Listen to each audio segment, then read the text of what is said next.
Hello, wonderful people. Welcome back again. Another big day here in RTS TV. Welcome back. This is what we have for you. Always today we have a panel of young, passionate leaders from North. We are going to discuss anything that is relating to politics, peace, youth, gender inequalities, and the development in our region. And I think these bright minds here will going to give us the way forward. Welcome back to RTS. Keep enjoying with us. I think I want to welcome you guys to this wonderful show that we have just started. I think this is our second panel, and feel free, let's discuss this. Let's have introduction as we continue. Kindly introduce yourself and let's continue introducing ourselves. Okay, thank you. This is Adam Aliwako, a young man background major in computer science, bachelor's.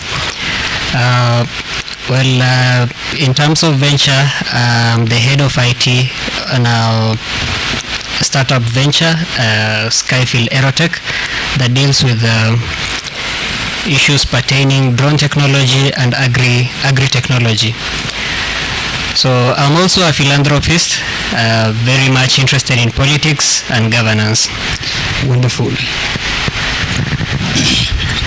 So hello everyone, my name is Firdaus Ali Noor.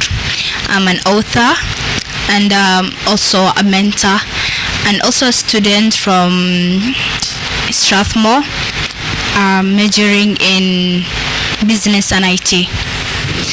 Wonderful. Foremost, thank you for having me here. My name is Tawakal Ahmed Mohammed, student of International Relations and Political Science in my final year at the University of Nairobi. And thank you for having me here today. Wonderful. Welcome. Okay, thank you for those nice introduction. Tawakal, let's begin with you. What role do you think young people should play in shaping political decision in the region? Yeah, thank you once again, Mohammed. I can share that youths, they have to engage in the negotiation table. They have to be in the decision table, the table that discuss about the important thing in the county, what is happening in the county, and what are happening in the county. Especially in here in Marsabit County, or let's say in Mandera County, we lack one thing, that is youth engagement to their politician. If the politician, when it come to the election period, for them to secure the election, I know they'll come in our Maram Road, you see, in our poorest houses to sleep there, so that they secure their votes there. But I can say the question is that youths, wherever you are, Marsabit County, Mandera, Garissa, Wajir, they have to be engaged in decision making, and that is what is killing our county. Wonderful. Over to you again still, if I would ask for education, and this is what we've been trying to raise, being on the decision-making table. How far is this decision-making table from the youth, as per your opinion? Is it approachable? Yeah, it's approachable. But it depends on your politician, or in your area MP or a governor, you're going to say that one, because nowadays even approaching your politician or your area MP is something very bad, or is something very hard for youth to catch the politician. So you are saying that they are in a decision making, and for even the approaching of the politician of the area MP is not that much easy. And then there is a story that I have. There is a day a politician called an elders in our area, and he was like, the office was in the Bunge Towers, and then the elders called him, and he was like, nimeshimiwa tuko chini ya Bunge Towers, namna gani? They called the MP, and the MP picked the phone and said that mimi si mnaona mimi nimewaingisha, lakini soldier mwenye uko ndani aliwakataa. aliwaruka. So even our elders are not accessing the politician. Me as a young man, a youth, how can I access him? Yeah. So the possibility of seeing, politicians or leaders to engage is very difficult. Absolutely. So how do you think we can change this politically? I've already said through decision making. Let's bring them together and let's have a conference where the youth organize to meet them, the politicians, to talk about what is happening in the area. Wonderful. Yeah. At least to our next speaker. You have something to add? Yeah, we can freely discuss this. So on that, we cannot be trying to look forward to assess these politicians, sit down with them and discuss maybe some things. We have government agencies, we have those organizations. We also have, very well that the constitution has got the youths in place, has got the place of youth. You get me? We cannot be talking of sitting on one table with a leader who is already not following the constitution as far much as the Ajira Digital is concerned, as far much as the youth fund is concerned. See, we first, before engaging these people, if at all we have to come into terms with the political heads, we have to first sweep the organizations. We first have to secure the place of the youth, that has been set by the mighty constitution of this great country. My brother here talked of bringing the youth on the table. It's true. I agree that the youth do not necessarily need to be heard. They also have to be involved in the decision making. We have, I think, you can correct me. We have Article 55 of the Constitution. I don't know the articles. So if I got to correct you, maybe later. We have Article 55 of the Constitution that has held the place of the youth.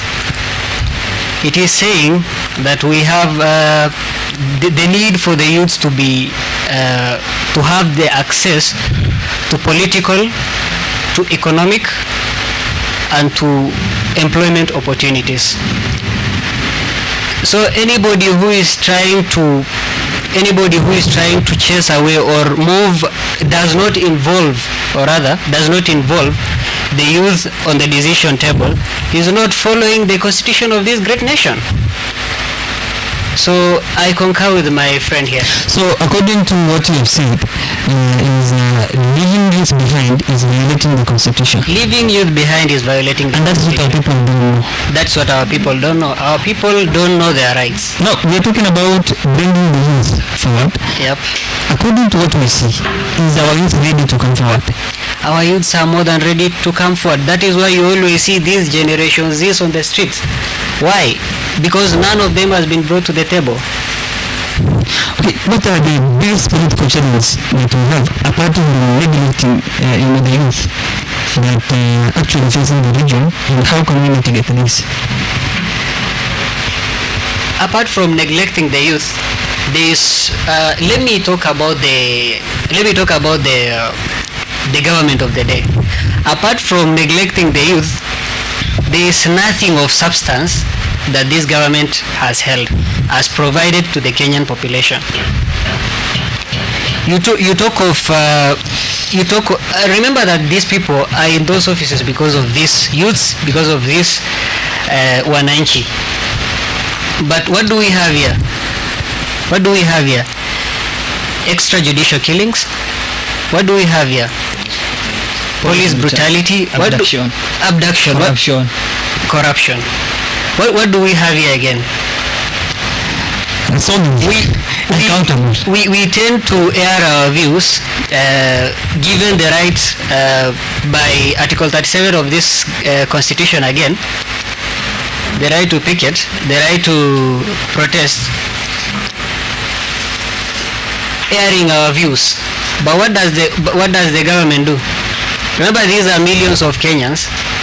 For example, for instance, last year, 25th of June, the youths of this nation were on the street, all against the finance bill, until some few heads were down. That is when the president of this country decided to come forward and decided to concede and to listen. So what the problem in this country is greediness, corruption, poor governance, incompetence. Because when again you look at the president's cabinet, the current cabinet, who is there? Nobody is competent. Very few. Why? Because the president has decided to reward them based on their loyalty, based on the proximity in the relationship, Yeah, so that is why the youths need to take the space, take the mantle, and move this country forward. Then how is it possible for you to take the space when the older generation who are in offices right now, starting from the presidents or from the governors to MCs, are there defending their position weapon to weapon and threatening youth? How do you think we can take the space? Well, again, as much as remember, we are not the first. I believe at this point we are fighting for the freedom of this nation. In the beginning, we had our forefathers who fought for this nation, and that is the same way we are doing. Well, some few died, but this country was liberated at that particular point. The youth of this nation will have to move forward. Against all odds, we believe that we'll get to 2027, we'll vote in the right government, the one that considers the opinion of each and every Kenyan. Thank you very much, Adi, for this wonderful back to the lady. And here we're going to talk about peace. As we know, across the region, starting from Sima, Marsabit, Mandera, Garissa, and Wajir, we occasionally had conflicts, be it tribal conflict, be it terrorist conflict, and so many people lose their lives, so many people are displaced. What do you think are some of the biggest threats to peace in the region? The region like northeastern. Yeah. Okay, I guess more of as to what I know, tribalism most of the time, like thinking like maybe I am superior than you, and like this is my place, this is like my boma, and I can't stand to see you around here. So like there's most of the time that misunderstanding between communities, like thinking that some of them they're not welcomed in their region or in their area. Wonderful. How do you think we can mitigate this? Through dialogue, is it possible? Yeah, like bringing, for example, like the communities together, raising the awareness, telling them like how the conflict is just affecting them more, like because they think they're gaining something from it, but there's a lot of damages that is coming with that. Wonderful. Back to Adesh. I have something to add. Okay, you can add. So I think for me, the most challenges that is escalating more conflicts in the northeastern region is what you call the geopolitics, the resources, like the land and the water. Most of the people are pastoralists, And you see, so when the rain falls, the conflict escalation will go up. Why? Because the dams are empty, the lakes are empty, and the animals want something to drink and to eat in terms of grass and something like that, you understand? So for me, that's when it's a geopolitics which is affecting or escalating conflict in the northern region in terms of Marsabit, Mandera, Isiolo, and Garissa. So for us now to remove that conflict, we now have to bring, as you say, the dialogue with our people, with the dialogue. And then the other thing is skill. One thing we lack in northern Kenya is skill. Most of the people are illiterate. Let's say they are a pastoralist, so they don't know much about what the conflict will bring. They don't know more about the advantage of the peace. They just think of winning the war. So as my sister said, most supreme. So I can say the government that we elect, even me for now, I'm speaking to you, I don't know who is a manager of the conflict management in our area or in our county. Why? Because there's no much interaction with the youth and with the people. Now for me to end this escalation of the war, to de-escalate, I mean, is to now bring skilled people, to make our people to educate, to bring them, to make the education free in our education sector, so that they gain knowledge. After they gain knowledge, now they go back to the community, and they tell more about how the peace is good, the conflict is bad. So I think for the Mandera County government, we can say invest in education sector, especially in our women. This now, we know women are the people who bring peace. As you know, I think when you know the story of the Somaliland and Somaliland during the war, they are the women who started and said that we need peace through the storytelling, you know, and songs of the Somalis. So let them invest in the women so that we end these things of geopolitics, of the conflict. Wonderful. Let's Ramesh, do you have anything to add on? Yeah, sure. I have something to add on because the major problem has not been mentioned. We must, if we want to liberate this country again, we must go down to the root cause of the problem. And again, the root cause points to one class, the political class. This is the problem. Number one, my brother here talked about scarcity of resources, geopolitics, because of scarcity in pasture, maybe water, you know. That is what he said. Yet, in the 2020-2021 financial year, 8.2 billion Kenya shillings walked away satanically. For no reason. Satanically.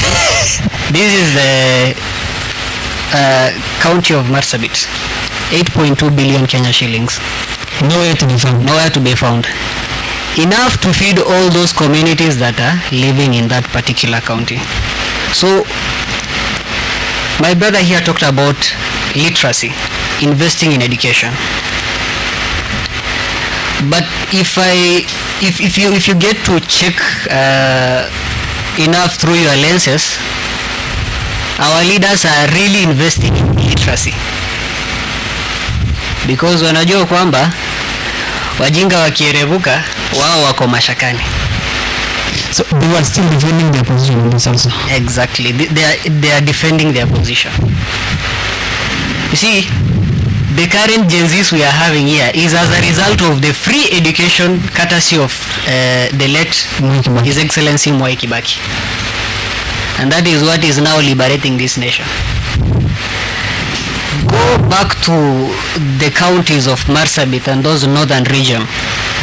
These politicians are really investing in illiteracy. It is not very hard.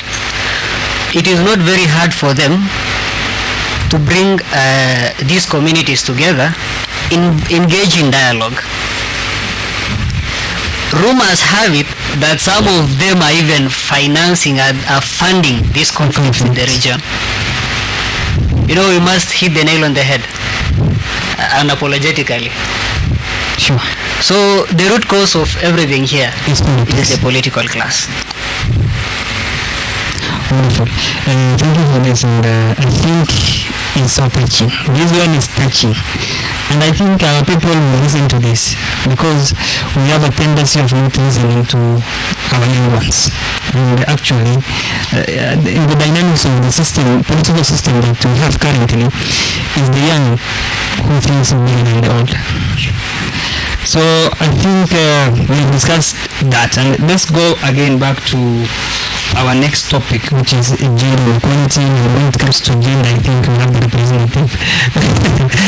But those how can we promote gender equality and empower women and girls in our countries? I guess one of the ways is adding more representation, especially in the government and in the politics. You see, like when a woman is represented, she is coming like with a real raw like experience. Like she can talk for the girls, she can represent them very well. And another one is just educating our people. Like they see if the women are there mostly like in the front line, it doesn't mean like that is intimidating. Actually, it's just like you see. And when we talk about this gender equality, actually most of the time it's not about the women issue only. This is human issue. We talk about the girls most of the time, forgetting also our boys at the same time, how the community are shaping these boys to be emotionless, to be like they shouldn't be feeling anything. You see, as a man you should be tough, you should be strong, you can't cry, you can't do things like these, or you're not a man. So it's more of like both genders when we're talking about gender inequality. Wonderful.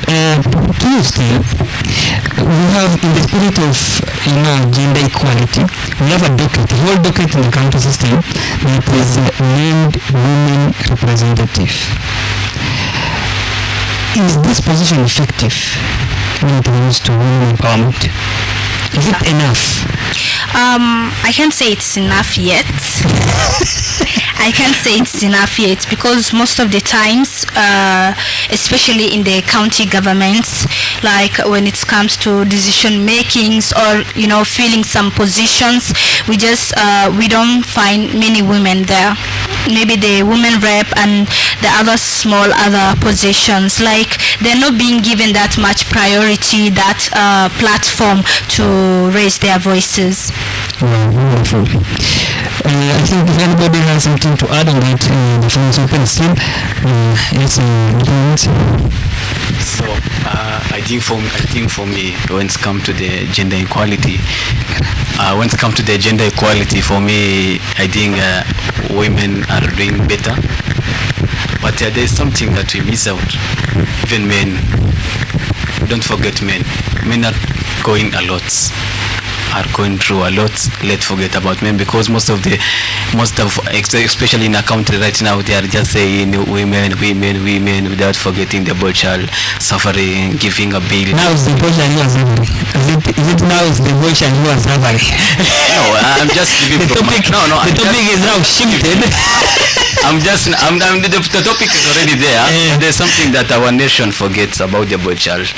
When it comes to boy child, is the one who suffers a lot. So there's that's what if the topic for these people, they were pushing so energetically with zeal, and when you wake up and then girl child. Yeah, number one, that is it is good to nini the ladies first, because one thing, especially when you come back to our county now, where we have raised, there's what you call the ladies, they don't have anything like manners in our society. Why? Because they don't create them for them that high chances of giving them chances for vying any position, especially when it comes to the politics. In fact, when you are a woman and you went MP in northern Kenya, or in northern Kenya especially, or any part of the Kenya, they will not allow you to see it because there is something like this is a man and we prefer a man than a woman. Woman has a lot, they are very good in position, especially when you go to some of the schools here or the universities. They are the top scorers. They are the top scorers. So I can say, especially for the UN women, they are doing a lot to invest in a girl child. Yeah. Wonderful. Thank you. Do you have anything to add so that we continue? There is something that you said that has really gotten my attention, because this nation, or whatever that is happening in the world currently, has also shifted your mind somehow. You said that my brother here brought the aspect of male. You talked of shifting the topic, but the topic does not focus on the girl child. The topic focuses on gender, on both genders. So that is typically how it is currently globally. Men have been forgotten. Men have been forgotten. We are suffering. We are indeed suffering. But the reality is, no. no. I have nothing against the other gender.